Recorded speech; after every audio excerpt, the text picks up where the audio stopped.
Rachel Burkheimer never saw the danger, because it didn't look like danger. It looked like home. It sounded like laughter she recognized. It stood there wearing the faces of people who once swore they'd protect her. But the night she walked into that cramped garage, every heartbeat in that room was already beating against her. Long before her name made headlines across Washington, Rachel Marie Burkheimer was simply a bright, energetic little girl growing up in the cool, evergreen neighborhoods of the Pacific Northwest. She was born in 1983, the kind of kid who carried sunshine with her even on rainy Washington days. Friends remember her as the girl who loved to laugh, who always had time for people, and who somehow made everyone else feel like they mattered. She was bubbly, loyal, fiercely protective of the people she cared about, and surprisingly mature for her age. At school, Rachel wasn't trying to stand out, she just naturally did. Teachers noticed her kindness, classmates noticed her confidence, and her family noticed something deeper. She had a rare ability to forgive, even when she shouldn't. As she entered her teenage years, that soft heart and trusting nature became both her greatest strength. And the one thing that made her vulnerable, Rachel wanted to believe the best in people. She wanted to hold on to friendships, even when those friendships started pulling her toward the wrong crowd. Like many teenagers, she got wrapped up with a group that looked exciting from the outside. Older boys, loud personalities, people who seemed fearless. Among them was John Anderson, a charismatic but deeply troubled young man Rachel began dating. At first, it felt like the typical teenage romance. Late-night calls, dramatic emotions, big promises. But it wasn't long before Rachel saw the other side of him. Insecurity, possessiveness, and a growing obsession with controlling the world around him. Still, Rachel thought she could help him.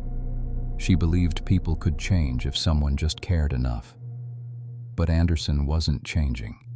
He was slipping deeper into a world of paranoia and bravado, surrounding himself with friends who called themselves the Northwest Mafia, a group of teenagers who acted tougher than they were, blurring the line between pretending to be gangsters and actually behaving like them. Rachel slowly drifted away from the group, focusing on her family, her job, her life.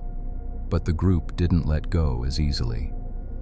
Whispers started, rumors, accusations. Someone claimed Rachel had disrespected them. Someone else said she knew too much.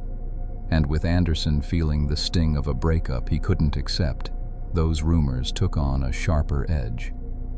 By early September 2002, the group's tension had turned into something dangerous. What started as petty resentment transformed into a kind of fever. Teenage egos inflamed by paranoia, each boy trying to impress the others, each one trying to act tougher, colder, more loyal to the group than the last. And in that environment, Rachel became the target, a symbol of their frustrations, someone to blame, someone to control.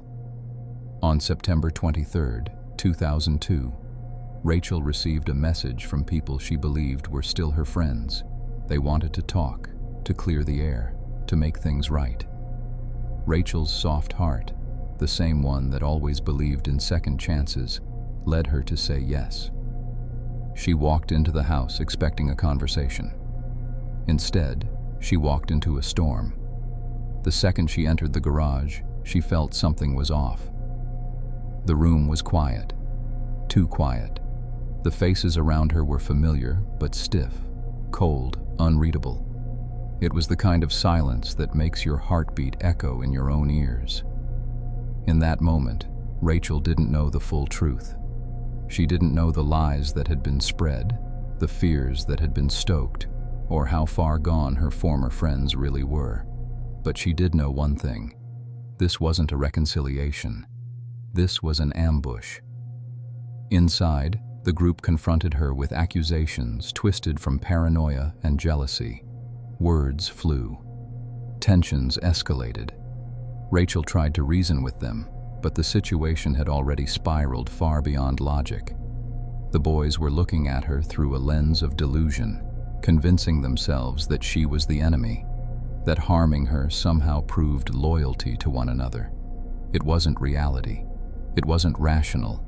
It was a dangerous fantasy created by insecure teenagers trying to act like hardened criminals. And as the minutes passed, Rachel felt the walls closing in. Eventually, the group forced her into a vehicle.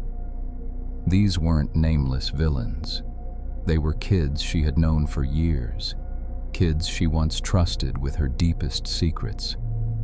She was lured to a house by her ex-boyfriend, John Anderson, and several members of a group that referred to themselves as a crew. Inside the house, she was assaulted and held captive for hours by the crew. Later that night, they forced her into a duffel bag, put her in a vehicle, and drove her to a remote wooded area near Gold Bar, Washington. At the site, the group made her kneel in a shallow grave they had dug earlier. She was then shot multiple times. As they drove her toward the quiet foothills outside Everett, the gravity of the situation hit her. She realized that the line between pretending to be dangerous and actually becoming dangerous had already been crossed. Hours later, when Rachel didn't return home, her family panicked immediately. Rachel always checked in. Always. Something was wrong. The police began investigating, and the story unraveled fast. One by one, the teenagers involved cracked under pressure. Their tough guy personas melted the moment detectives started asking real questions. Lies collapsed. Guilt surfaced, and the horrifying truth came out piece by piece. The community was stunned. These weren't armed criminals from the shadows. They were ordinary teenagers who, through jealousy, fear, and pressure, made a decision that destroyed a life and shattered countless others. Rachel's legacy today is a heartbreaking reminder of how vulnerability can be exploited, how dangerous peer pressure can become, and how quickly trust can turn into betrayal when the wrong people are given power. She was a daughter, a sister, a friend, and a young woman with her entire future ahead of her. Her story is not just a crime story. It is a warning, a tragedy, and a testament to a young woman whose life mattered deeply.